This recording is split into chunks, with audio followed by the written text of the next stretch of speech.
बिल्किस बानो मामले में आजीवन कारावास की सजा पाए 11 दोषियों की समय से पहले रिहाई की अनुमति देने वाले गुजरात सरकार के आदेश को चुनौती देने वाली याचिकाओं पर सुप्रीम कोर्ट में 27 मार्च 2023 को सुनवाई हुई।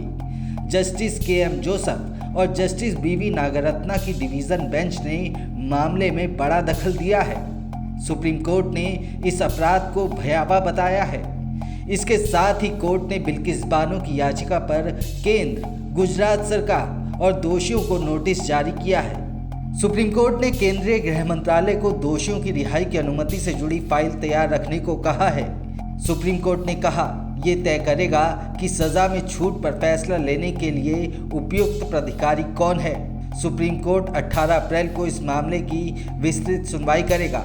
बिल्किस बानो ने अपनी जनहित याचिका में कहा है, दोषियों की समय से पहले रिहाई न केवल बिल्किस, उसकी बड़ी हो चुकी बेटियों, उसके परिवार के साथ राष्ट्रीय और अंतर्राष्ट्रीय स्तर पर पूरे समाज के लिए एक बड़ा झटका है। बिल्किस के साथ पूरे देश और पूरी दुनिया को रिहाई की चौंकाने वाली खबर के बारे में तब पता चला जब वो रिहा हो गए।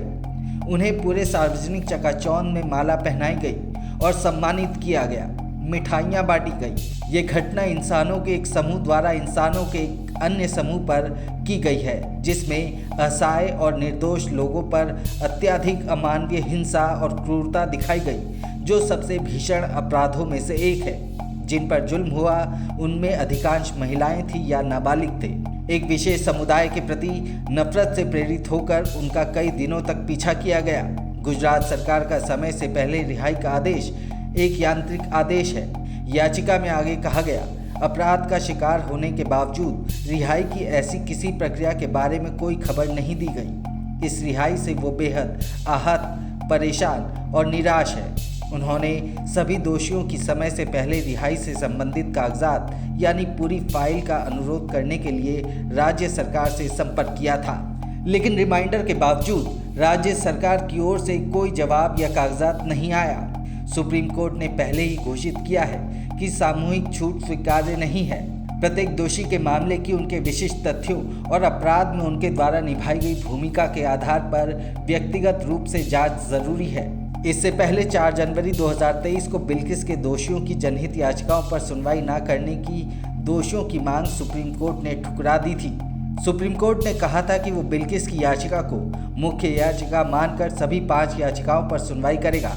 आपको बता दें कि मई 2022 में जस्टिस रस्तोगी की अगुवाई वाली एक पीठ ने फैसला सुनाया था कि गुजरात सरकार के पास छूट के अनुरोध पर विचार करने का अधिकार क्षेत्र है, क्योंकि अपराध गुजरात में हुआ था।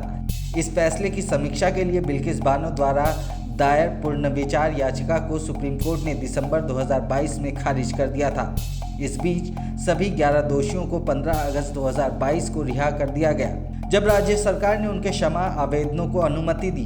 आपको बता दें कि जब 11 आरोपियों की रिहाई हुई तो उस वक्त इन दोषियों के वीरतापूर्ण स्वागत के दृश्य सोशल मीडिया पर वायरल हो गए थे, जिनमें कई वर्गों में आक्रोश फैल गया था।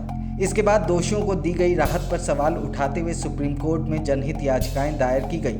बिल्किस ने दोषियों की समय से पहले रिहाई को भी चुनौती दी है। इससे पहले गुजरात सरकार ने एक हलफनामे में सुप्रीम कोर्ट को बताया कि दोषियों के अच्छे व्यवहार और उनके द्वारा 14 साल की सजा पूरी होने को देखते हुए केंद्र सरकार की मंजूरी के बाद ये फैसला लिया गया।